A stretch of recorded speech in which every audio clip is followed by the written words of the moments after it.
Iran war situation. Bohat tense.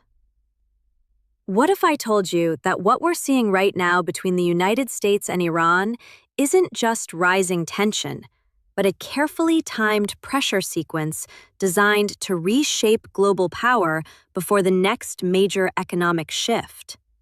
It sounds extreme at first, almost like a conspiracy.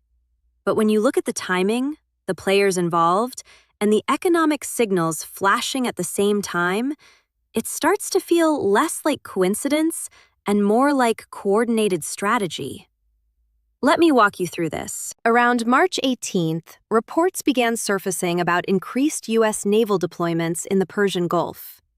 By March 22nd, satellite imagery confirmed additional aircraft carriers repositioning closer to the Strait of Hormuz. And by March 28th, intelligence leaks suggested that contingency plans for limited ground operations were not just theoretical anymore. They were being actively updated. Instead, it built up gradually, almost like a slow tightening of pressure points. Small drone interceptions, minor naval standoffs, economic warnings, each one individually manageable. But together, they created a layered escalation pattern that's much harder to de-escalate quickly. Shipping costs rise, insurance premiums jump, supply chains tighten. And within days, you start seeing ripple effects in everything from food prices to manufacturing costs. But on the other side, you also have defense contractors. Historically, every major geopolitical escalation drives billions into military spending. In the U.S. alone, defense budgets were already projected to cross $900 billion this year.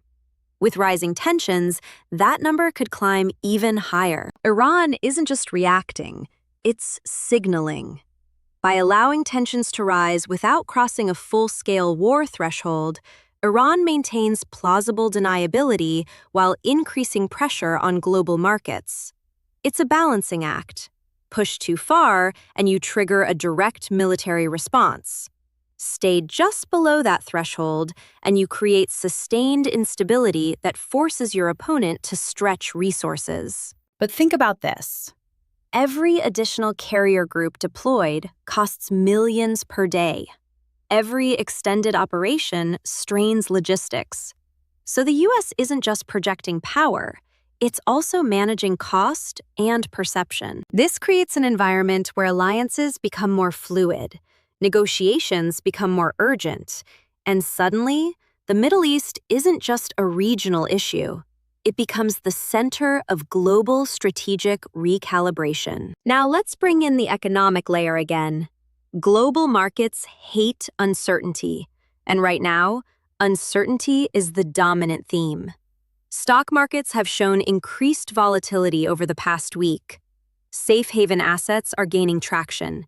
And perhaps most importantly, investor sentiment is shifting from growth to preservation. So again, ask yourself, who is really benefiting from this environment? Once assets are deployed, they're rarely pulled back quickly without a clear resolution. So the region remains on edge. The outcome of that meeting could define the trajectory of this entire situation. If negotiations succeed, tensions could stabilize. If they fail, the next phase could be far more aggressive. Now let's go even deeper into the power dynamics. Because beyond the obvious players, the US and Iran, there are other actors shaping the outcome. So what you're seeing is not just a bilateral tension. It's a multi-layered geopolitical chessboard where every move has global consequences. Because if you look at historical patterns, prolonged controlled tension often leads to one of two outcomes. Either a negotiated settlement that resets the balance of power, or a sudden escalation that forces a decisive shift. So keep watching closely, because the decisions made in the next few weeks could shape economic conditions, political landscapes, and security dynamics for years to come.